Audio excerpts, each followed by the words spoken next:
Do you not feel any sense of shame or embarrassment, Lord Newby, that you are defying the will of the British people in these votes as an unelected peer?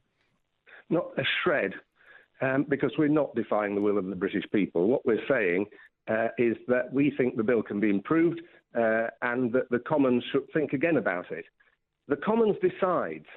The point of the House of Lords is if it disagrees with what the Commons has said in the first instance, we ask them to think again.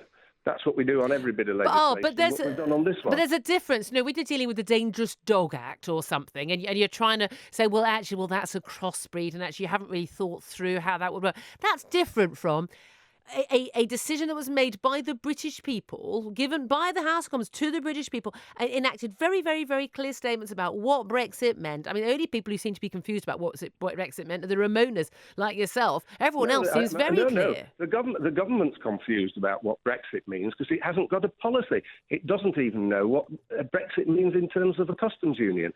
And frankly, in terms of what bits of legislation the House of Lords can ask the Commons to think about, the most contentious piece of legislation in my time, where we asked the Commons to think 4 or 5 times about it, was about house arrest. It was one of the most central parts of the Blair government manifesto, well, not their manifesto, but their policy, and we asked them to think again. That's what we do. But there's a big difference, isn't there, between trying to improve some legislation or question some legislation that's been pushed through by the House of Commons and questioning and trying to overturn key aspects of legislation put through by the House of Commons as a result of a referendum of the British people? Well, as you know, the question about membership of the customs union or the single market wasn't on the ballot paper. And it was. Lord Newby, it was. Yes, but it was not. And all reasons... Leaving the EU meant leaving the single market and leaving the customs union. The reason I know this is the person who introduced the darn referendum in the first place, the Prime Minister of our country at the time, expressly stated that repeatedly. He did, but he was on the Remain side. You don't ask the Remain side. The Leave campaign also expressly stated that. And you're going to say Dan Hannan. Dan Hannan was not the leader of the Vote Leave campaign. Many people said many things about what it meant, and people were confused. And what I was trying to say was that all reasoned opinion polling shows the large majority of the British people, who we respect, say that they want us to stay in the single market. That's the current reality, which we are reflecting. The polling suggests the British people want the government to get on with what they promised to do, which is to deliver Brexit. A Brexit. But they've also said that the components of that Brexit that they want, look at the polls, include being members of the single market.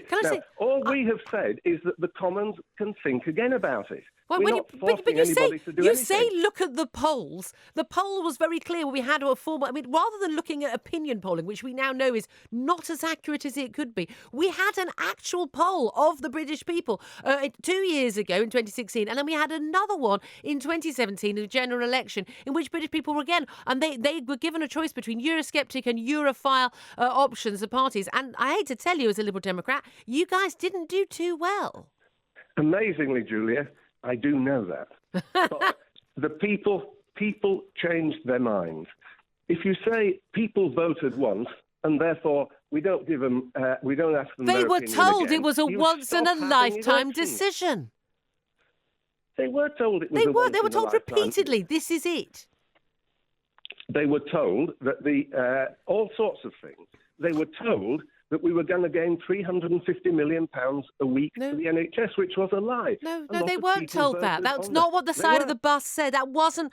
Lord Newby, we can... No. Lord Newby, we can dispute... It said we could spend that money. Look, we can dispute the different political arguments. We could spend it on the NHS. Yeah, we could. Or we could spend it on something else. No, he did not. He said there will be... It wasn't a government manifesto. £1 million a week for the NHS. That's not... I can literally tell you are factually Correct there. Simple as that. So, Bill Cash, I'm going to bring it to you. Chair of the European Scrutiny Committee, you're a Conservative Morning, MP. Julia. You're also a Eurosceptic. Are you as frustrated as I am that you are... Look, I'm not elected to represent anyone. I only speak for myself. You are elected to represent people. Lord Newby, it has never, as far as I'm aware, Lord Newby, ever been elected to any role. Do you find it extraordinary that the Lords are able to overturn, forget the Commons, try and attempt to overturn the British people's decision? Absolutely and completely right. The reality is that the Lords is unelected. It doesn't have any democratic legitimacy. And they are trying to overturn, speech after speech, they talk about overturning Brexit. And the bottom line is that is not their role. They can waffle on if they like, but the real question is whether or not they have any kind of democratic legitimacy, and they don't. Now, this is about who governs Britain. And what they're really doing, and which Newby didn't say just now, is actually in the knowledge that there are maybe 10 or 12 conservative so-called rebels who may decide that they're going to vote on the Lord's amendments, linking up with the Labour Party who want to exploit it for their political advantage and the SNP, that gives the Lords a degree of so-called leverage, which frankly is disgraceful, in order to be able to get the bill amended in the Commons. That's what he's not admitting, and he knows it. And they're in cahoots. They're talking to these people the whole time, and the reality is that this is a defiance of the will of the British people. Well, let's put that to Lord Newby. That's what Sir Bill Cash is accusing you and other peers, Labour and Tory and other Ramona peers. What do you say to that? Bill Cash is accusing us of talking to other parliamentarians as though that were a crime. I thought that's the way that Parliament plotting to overturn overturn a democratic decision made by the British people. That's what he's accusing you of trying to do. Yeah, I know that's what he's accusing us of. But the Tory MPs who may or may not vote for this are not plotting to overthrow as far as I understand it, the will of the British people. They're trying to get a Brexit that minimises the damage to jobs and prosperity.